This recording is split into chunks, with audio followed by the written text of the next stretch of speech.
And let me begin with just a few basic questions about antitrust intervention in internet markets. First of all, some have suggested that these questions, internet-related competition concerns, really only affect advanced economies, really the United States, Europe, Japan, maybe a few others. I would suggest that that's not correct, that the internet is at least as central to the economies in less advanced countries, emerging economies, undeveloped economies, as it is in the most advanced economies, and indeed, perhaps even more important insofar as the internet is central to the developing of developing economies. Second, some have suggested that internet markets just move too fast, they're too complex, they're too dynamic for antitrust authorities to be able to do anything about addressing competition issues that arise in these kinds of markets. I would suggest that that's not true, that antitrust authorities have the tools available in their toolkit that they can address these new issues in these new complex, fast-moving markets, just as they have addressed new problems in older markets that have now become more static. And I'd also suggest, again, that these markets are simply too important to leave unaddressed. And the fact that the problems are difficult ones, the problems are challenging ones, should not mean that antitrust authorities should throw up their hands and say, this is just too hard for us to handle. The third question is perhaps a related question, and that is, some suggest, and this is almost always those who are the targets of antitrust authorities in these areas, that these problems will solve themselves, because these kinds of markets are so fast-moving, they're so innovative, that we, the giants of today, are extremely threatened by all sorts of forces that are out there, and that we will be toppled any day now, and that therefore the problems will indeed solve themselves merely by virtue of the normal development of the market, and therefore antitrust authorities need not do anything. Well, that might be true in certain circumstances. Like many things in life, this is not a black or white question. But I've been hearing that same refrain for decades, actually. IBM said it for a long time. IBM was going to be toppled from its perch atop the IT industry, which it had for several decades. And it took a long, long time, indeed decades, for things to change so that it was no longer the dominant force in the IT sector. Microsoft also, if you listen to Microsoft, was terribly threatened by many forces, and it wasn't really necessary for antitrust authorities like the European Commission or the US Department of Justice to pursue issues related to Microsoft because, again, they were so terribly threatened, things were moving so fast, and the problems would solve themselves. I'd suggest that that wasn't true in that case, and that it was very important for antitrust authorities to intervene in the IBM case, in the Microsoft case, and today it is Google, which is the giant, at least in the internet sector, and perhaps in the digital sector more generally, and Google claims that it also is extremely threatened. The competition is only one click away, and that we really need not fear any competition issues related to Google because the problems will solve themselves. Well, I'd suggest that in all three of those examples, the IBM, Microsoft, and Google situations, especially by virtue of network effects and scale effects, the dominant positions that those kinds of companies hold are entrenched and intense, and that it's quite unlikely that the problems will solve themselves, and that it's appropriate for antitrust authorities to look carefully into them and do the right thing about them. So, with those three basic propositions behind me, let me turn for just a moment to one of the key issues I see with respect to competition in the internet economy, and that relates to scale, and scale in data, and the impact of scale in data upon the ability to compete in internet markets and about the achieving of dominance in internet markets. This is something that I addressed the last time I was in Chile, and I apologize to any of you who might have heard some of these things before. I've tried to package it at least differently, but these issues are so critical that I cannot avoid them. And I will take first the example of search engines. And one first basic proposition is that in order for a search engine to be able to be viable, to be able to compete viably, it must have enough user queries. It must have enough queries from the users of the search engine in order to build a sufficient base of advertisers, because the search market is, of course, a two-sided market, and advertisers wish to reach users of search engines, and therefore there needs to be a sufficient number of users in order for the advertisers to be drawn to the search engine. But beyond that, scale is extremely important insofar as search engines learn by machine learning. They improve the quality of the results that they give to users by virtue of obtaining lots of queries and processing the data. So it is an extremely data-driven process. The more queries you have, the more the search engine learns about what people are actually interested in and what results they really want, and that has a snowball effect, and that makes the search engine more and more powerful by virtue of becoming more beneficial to users. And then something that's extremely important in this context is the head and the tail, and let me very briefly say a few words about that. And I learned quite a lot about this through some years representing Yahoo, which was in the search business, but now has essentially exited it and handed its search business over to Microsoft or to Bing. And something that is extremely important in this context is that there are queries, questions which users give to a search engine in the head, things like car rentals and hotel reservations and flight reservations, things which most people will ask a search engine about sometime, and often, quite often. That's the head. It's not that difficult for a search engine, and it wasn't difficult for Yahoo when it was playing in this market, and it isn't that difficult for Microsoft today with Bing to have a sufficient scale in the head. They have enough queries in the head because most everyone is asking these sorts of questions. And so they have enough data for their search engine to learn how to provide good results in the head. The problem is in the tail, and that is the long tail of unusual queries that users make of search engines.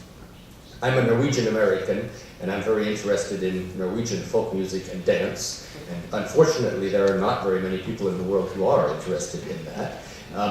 So sometimes I will ask queries related to my favorite Norwegian folk musicians, some of whom are even long gone. And I really am very interested in those queries. And that's what a search engine provider learns, that's what Yahoo certainly knew very well, is that in order to provide a search engine which is really valuable to users, it must not only provide good results in the head, it also has to provide good results in the tail. Because you people, I would expect, are like most users. You have plenty of queries in the tail, but you also have your own interests. And to you, it's important to be able to ask your unusual questions and to get good results back. And you, as a user, will judge the search engine based upon all of that, and in particular including the results in the tail. And that's, for example, what Microsoft can do today in Europe. And I don't know very much, frankly, about the search market in Chile, but I would expect it's rather the same.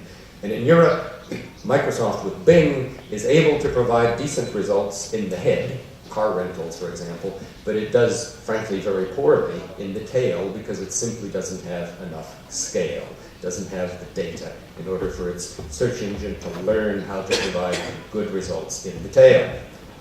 So again, scale is absolutely critical, and having scale in the tail enables a horizontal search engine to achieve dominance if it has that data and no other search engine has it. This is a sort of in some people's eyes, a virtuous circle, and in others a vicious circle, because it all feeds upon itself. And data is the currency, in a sense, of the internet economy. And as The Economist said not so long ago, data are becoming the new raw material of business and economic input, almost on a par with capital and labor. There are other examples of where scale is important. In mobile app stores, the Apple App Store, Google Play, for example, having a large number of applications is critical. Having scale in online advertising generally is important. Having scale in social media is important. And there are two types of things going on here. In social media, for example, there's the more traditional network effects, where if you are participating in social media, for example, on Facebook or LinkedIn, it matters to you how many other participants there are in that social media site, so that you can reach those you wish to reach on Facebook or on LinkedIn. And that's a more traditional network effect. But there are also scale effects that are more similar to those that I just tried to describe with respect to horizontal search engines. And that is that many people rely, for example, my colleagues in Brussels, on LinkedIn, not only to basically have access to professional colleagues across the world, but they also rely upon LinkedIn to feed them articles about matters of interest and news feeds, various things, which LinkedIn, by virtue of having data, lots of users interacting with it, learn that that's what those guys are interested in, and that's then what it feeds them. So that's the more scale-oriented, non-traditional network effect kind of scale effect, which is very important in the internet environment. Some, Google, for example, has said that, well, this really doesn't matter terribly much because there are declining returns to scale. I was just in Berlin a couple days ago on a panel with an economist representing Google, and he used the example of an app store, a mobile app store. He used the Apple App Store example, and he said, well, if there are 18 apps for the London Underground, and the App Store obtains a 19th app for the London Underground, that doesn't really matter much. That's declining returns to scale. And I think that is correct.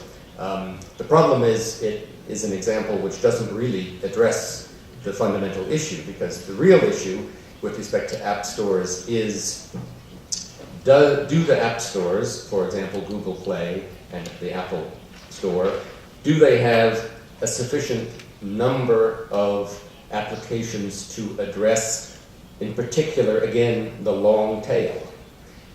And one of my colleagues in Brussels was just telling me this morning that he's bought a new Samsung smart TV, and he needed an app for his remote control for his new smart TV. And he found it on the Google Play App Store, and he found it on the Apple App Store, but it wasn't on the Microsoft App Store or the BlackBerry App Store. So having that scale, that's the tail basically, and having that scale is critical and is not really subject to declining returns to scale.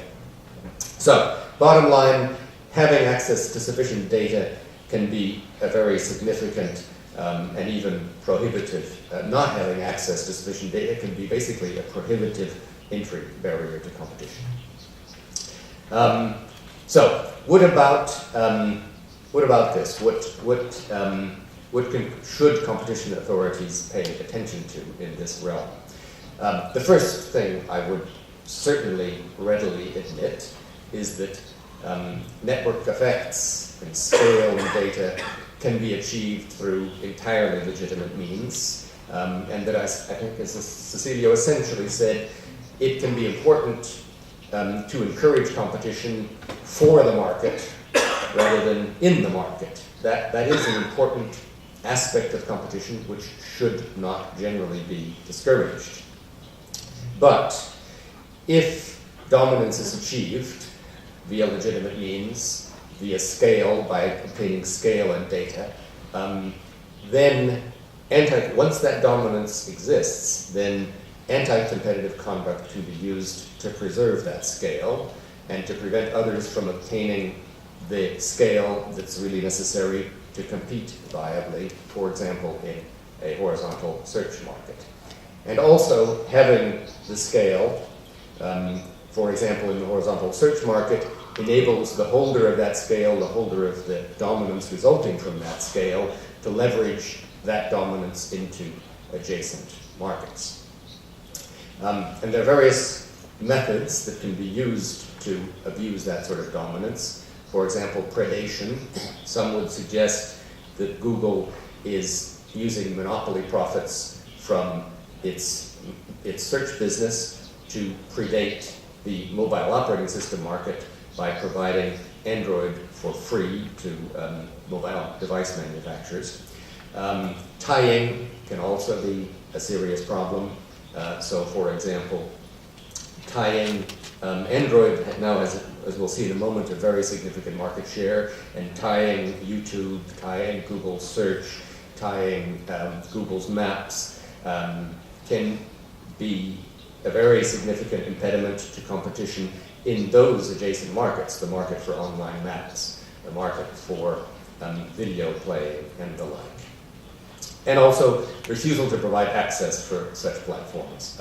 Nokia, which is a client of mine, I will readily admit, has a problem, a competitive problem, because it is denied, for reasons it regards as anti-competitive, appropriate access to YouTube. If you have a Nokia Lumia device, you cannot obtain access to YouTube in the same way that one can on either an Android device or an iPhone.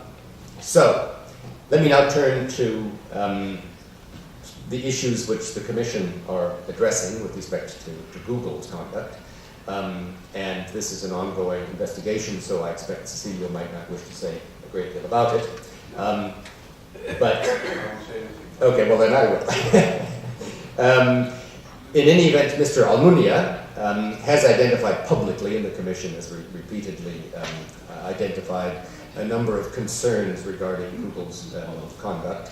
And the first one that's been identified, and I would suggest the key one, not that the others are insignificant, but certainly by far the most important area of conduct identified by the Commission with respect to online search, is the one whereby Google penalizes or demotes competing services in its ranking algorithm, and thereby reduces competitors' traffic dramatically, and then simultaneously preferences its own services. And again, this has a very important scale element to it, insofar as by engaging in such behavior, Google prevents competitors from obtaining scale that they need to compete viably, and it also likewise ensures that Google itself keeps those relevant queries to itself and thereby preserves the scale that it has.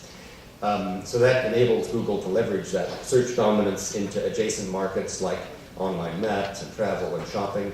And I would suggest that this has a very significant impact on innovation, and I think it's relevant in all countries across the world. If, for example, there are Chilean online travel companies and their websites are relegated to the back pages or down in the results, whereas Google's equivalent services are preferenced by being placed in a high place in the results and in a very nice presentation, then that can cause a distortion of competition and can, by distorting competition, harm innovation and thereby harm consumers. I'm almost at the end, and I look very much forward to hearing what Michael has to say. But I would like to address one area which I think is really very important before ending this little talk, and that is mobile, the significance of mobile. We're here to talk about competition in the online area, and competition, or the use of the internet, is very rapidly moving, as I'm sure you're all at least as aware as I am, to mobile. So today, over 1 billion of the world's 4 billion mobile phones are smartphones. Mobile internet traffic today is 13% of global internet traffic, whereas in 2009 it was only 1%. But it's going so quickly in this direction that by 2014, there are expected to be more mobile internet users than desktop internet users. And you can see the advertising revenue that's predicted, very, very dramatic increases in advertising revenue, which is the fuel that fuels the internet markets in large measure. This might be a little bit difficult to see, but the purple line is Android, and one can see what's happening with respect to the market. The green line is iOS. So we basically have a situation today where we have a duopoly with Android and the iOS operating system, and I would suggest that that is something which merits attention from antitrust authorities, that there are serious concerns about whether competition is being distorted in the mobile sphere by actions by both Google and Apple, and there are potentially serious consequences for innovation in the mobile sphere and adverse consequences for consumers. So again, something which I think antitrust authorities should look carefully at. Let me just move on this one in light of time and end with addressing one question which Cecilio raised, and that is, when should antitrust authorities intervene? And this is an especially pressing question in these kinds of markets because things do move very quickly. Dominance can be achieved fairly rapidly, and if one has dominance, especially in these markets that are where scale and data is so important, competition in adjacent markets can be reduced and eliminated very, very rapidly. So on the one hand, intervening too late can very easily lead to a situation where the patient is already dead, and because of these economies of scale, entry barriers may already have become prohibitive. But on the other hand, there's potentially serious risk in intervening too early, especially based upon speculative theories that have no real threat of anti-competitive harm. And in that sort of context, companies might be punished for what really is legitimate competition on the merits. So my bottom line, for whatever it might be worth, is that especially in light of the speed with which these markets and the great significance which dominance and abuses of dominance have for today's economies, that competition authorities should be able to intervene relatively early to avoid actual harm to competition, but they do need to act based upon cogent, convincing evidence of at least likely anti-competitive effects, not just plausible or potential effects. There has to be some real evidence that the conduct is likely to lead to serious consumer harm before they should act. So I hope that that has generated some questions and some thoughts, and I look very much forward to hearing what Michael has and to answering any questions you might have later. Thank you very much again.